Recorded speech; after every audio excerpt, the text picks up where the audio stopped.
Je m'appelle Ludovic Bourse, je suis surtout compositeur pour la musique à l'image. J'ai commencé par l'accordéon, chromatique, la touche bouton.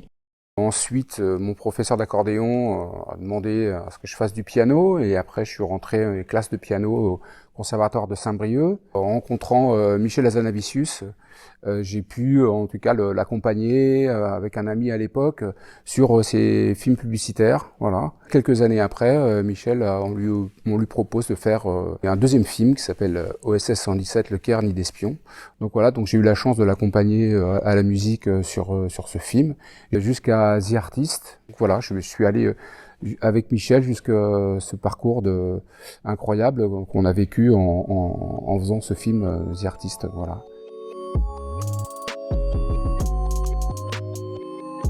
Ce qui m'a fait aimer en tout cas la musique de film, et en l'occurrence elle était bonne, ça vient du Bon, la Brute et le Truand de Sergio Leone, musique du grand Ennio Morricone. Je me souviens, c'était sur un petit poste de télévision chez mes parents en Bretagne, et qu'il y a un silence, on ne sait pas ce qui va se passer.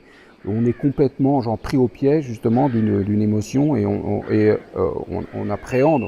Et après un premier accord de guitare et le thème qui arrive.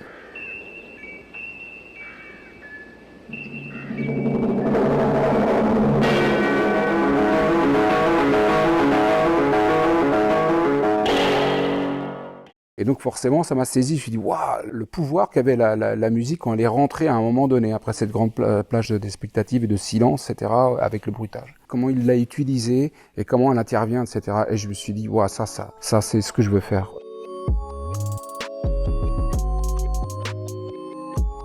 Le premier compositeur de musique de film, bien évidemment, c'est Ennio Morricone, comme je disais tout à l'heure. C'est lui qui m'a fait prendre conscience de la puissance et de l'impact qu'a la musique sur une image.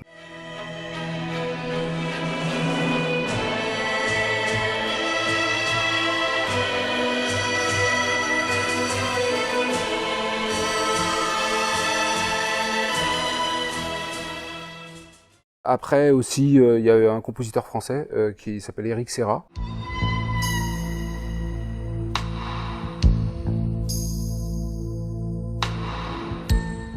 Puis après, évidemment, je suis tombé sur après les John Williams et tous les films, toute l'émotion qu'il a pu nous offrir quand, à mon époque, on découvrait E.T., Star Wars, bien évidemment.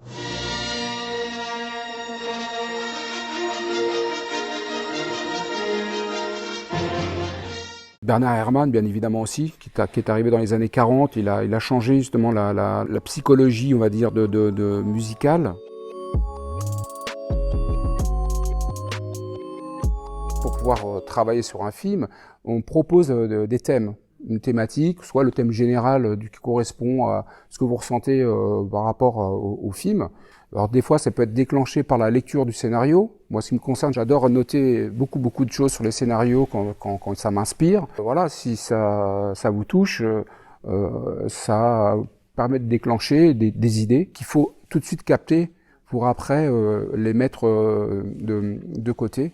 Si je peux avoir les rushs, ce qui a été le cas pour The Artist, j'ai demandé à recevoir les rushs pour m'imprégner déjà du cadre, de ce qu'allaient être en tout cas les traits de caractère. Et je fais tourner en boucle une séquence pour recevoir justement une atmosphère. Donc à travers l'image s'installe une forme de halo, de perception, parce qu'on est en train de se dire, tiens, quelle musique je vais pouvoir mettre dessus, évidemment. Pour moi, la lumière m'amène beaucoup d'émotions. Voilà. Je parle même pas de la mise en scène, c'est vraiment la lumière, quoi.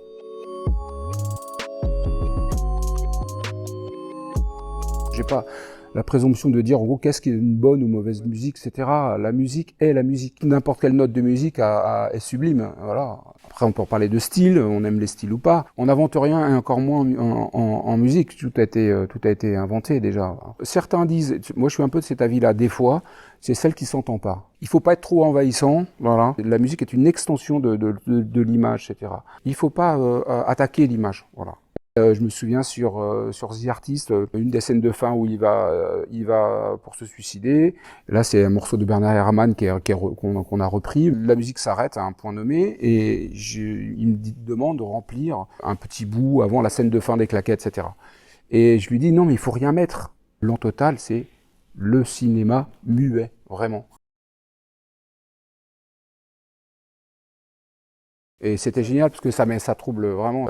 Les gens sont déstabilisés de pas avoir de son donné. C'est ça qui est génial.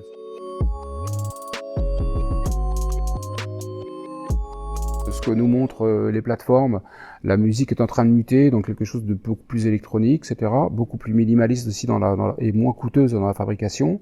On se rend compte que ça fonctionne très bien comme ça. Il y a beaucoup plus de sound designers qui font des phases, des trames musicales, etc. sur lesquelles les films se reposent. C'est compliqué de renouveler pour le moment, en tout cas, une forme de thématique. Elle sera différente, elle va venir par les instruments électroniques, je pense.